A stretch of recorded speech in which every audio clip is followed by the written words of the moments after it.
Hello and welcome to this session. This is Professor Farhat, in which we will discuss special depreciation for qualified production property, QPP.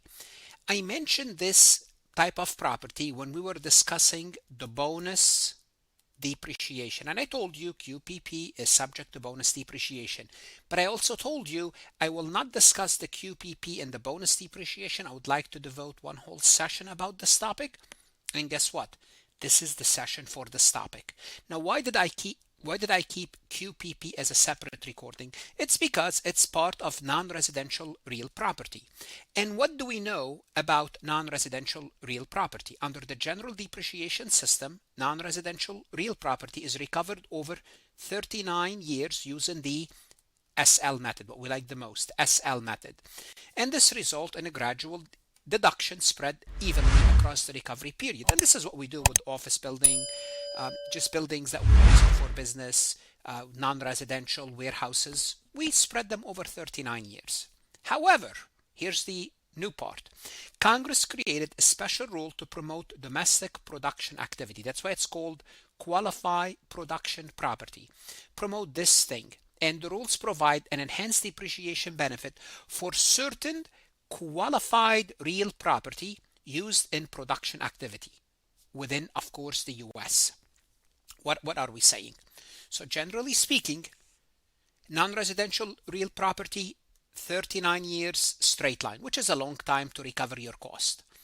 Congress said, guess what? Under the One Big Beautiful Bill, we would allow you to take a bonus depreciation on qualified production property. So it is a bonus depreciation, but it has to be qualified real property and used in production activities within the US. And this is what we will discuss, those terms, and see exactly what are the QPP, qualified production property.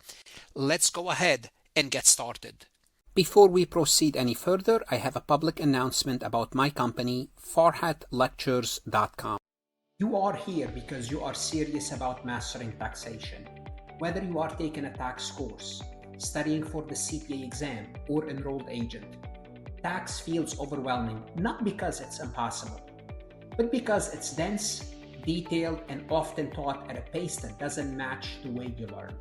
The rules can feel disconnected, and the logic isn't always explained clearly. At Farhat Lectures, we slow it down. We explain the why behind the rules, break concept into simple steps, and rebuild your understanding from the ground up without assuming any prior knowledge. When explanation matches your learning, everything changes. The confusion fades, the rules start to connect, and tax becomes manageable. If you are ready to understand tax with clarity and confidence, start your free trial at farhatlectures.com and let's build your tax foundation together. The first thing we would look at is qualified production property. What does it refer to? We mentioned it a little bit. Non-residential real property. It means if you are renting a building for people to live in it, that's not QPP. That becomes residential. Non-residential means business located in the US, placed in service in the US, used in a qualifying production activity. Now also we will have to define qualifying a production activity. So the purpose of this provision is to encourage investment in the US in new domestic production facilities. The One Big Beautiful Bill, they want to tell businesses, start business, construct a building, use it for production, and it would allow you to deduct the qualified production property immediately. Therefore, property previously used does not qualify. It has to be new domestic production. That's why I want to encourage you to start construction. So the policy objective is to incentivize the creation of new, or you could expand to your production capability. The only thing, it cannot be old or existing. So if you add a new division, that's perfectly fine. Taxpayer may elect to deduct 100% of the adjusted basis of the QPP in the year the property placed in service. You need to know the deduction is optional. This is in contrast to the bonus. To the bonus, you have to elect out. So in the bonus depreciation, we said you have to elect out if you don't want to take the bonus. It means you want to take MACRS. This deduction, you have to elect in. In the absence of electing in, what you do, it's over 39 years straight line. You have to elect in. So one of the questions could be, which one is elect and which one is elect out? So just make sure you know that. The property's adjusted basis must be reduced by the amount of depreciation claimed. Of course, once you claim the depreciation, you have to reduce your basis. Depreciation reduces your basis. And the QPP is treated as a separate class of property for depreciation purpose. So what we will see is we're going to have kind of a new, I would call it sub-separate class of property called the QPP. So the special deduction applies to property placed in service after July 4th, 2025. This provision effectively allows immediate cost recovery rather than spreading deduction over 39 years. That's great. The only thing now we need to know is what are the qualified production activity, because we define everything except that. To qualify, it must include activities to manufacture tangible, something you can see, you can touch, like a table, a desk, tangible, computers, produce tangible property, refining tangible property. So notice tangible, tangible, tangible. It has to be tangible. So the activity must involve tangible property and cannot consist of food or beverage preparation that's prepared and sold in the same building. What are we talking about here? Restaurants, right? So that's excluded. So they're looking to encourage what? The manufacturing industry. That's the whole purpose of it. So we need to know also what's explicitly excluded. Only portion of the property used directly in qualified production activity is eligible. So what we have to do, we have to determine how is that property being used. So the following type of areas are excluded. Office space. In office space, you don't manufacture anything. It's a support. Administrative function. You don't manufacture anything. Those people are hiring people, HR, payroll, the CEO, the CFO. You're not gonna get a deduction for those areas. Lodging facilities, parking areas, other non-production uses. Simply, all of those are non-production uses. Any non-production uses is not QPP. So when you have a building, you have to determine what part of that building is used for QPP, qualified production purpose, which is what? What are the QPP? Look, simply put, you're manufacturing, producing, refining, what type of property? Tangible property. Anything else, administrative, non-production, not qualify. Any portion of the building not directly connected to the qualifying production activity is not eligible. What does it mean not eligible? Well, you're going to go to the 39 years straight line. It's eligible for that.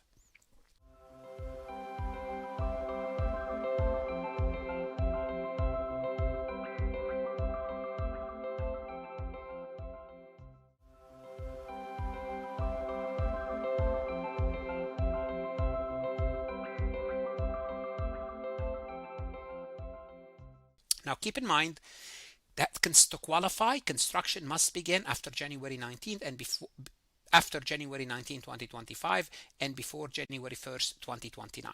So this is to qualify, the property must be placed in service by after July 4th, 2025 and before January 1st, 2031. Both requirements must satisfy for eligibility.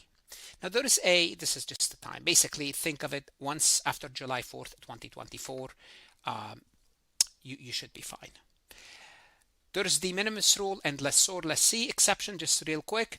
In 2026, the IRS provide this 95 de minimis rule and basically state if 95 or more of the building space is used in QPA, qualified production activity, then you treat the whole thing as QPP. Simply put, they don't want you to worry about keeping track of 5% of that building.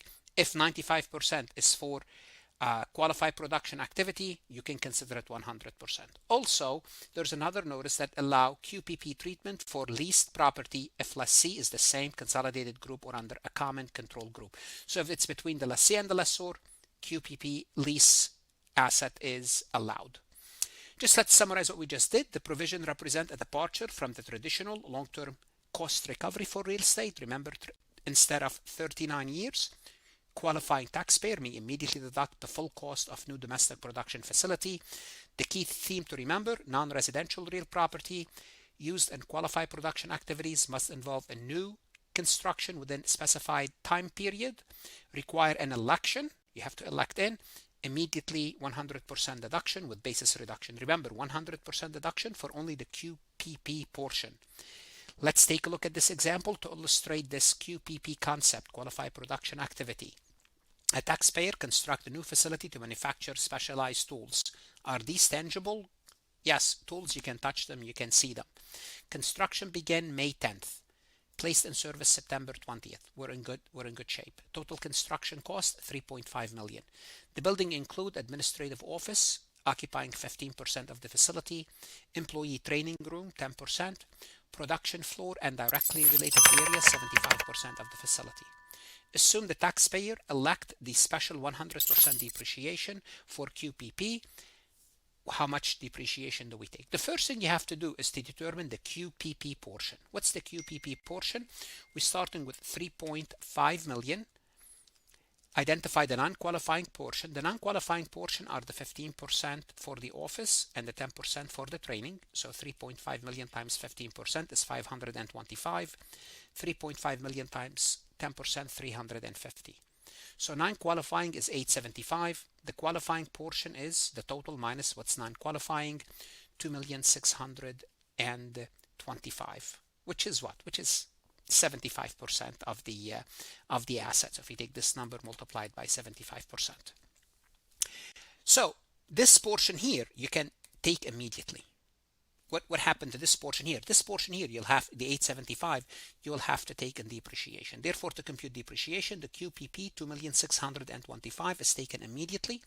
The 875,000, 39-year non-residential real property, assuming a rate of 0.749%.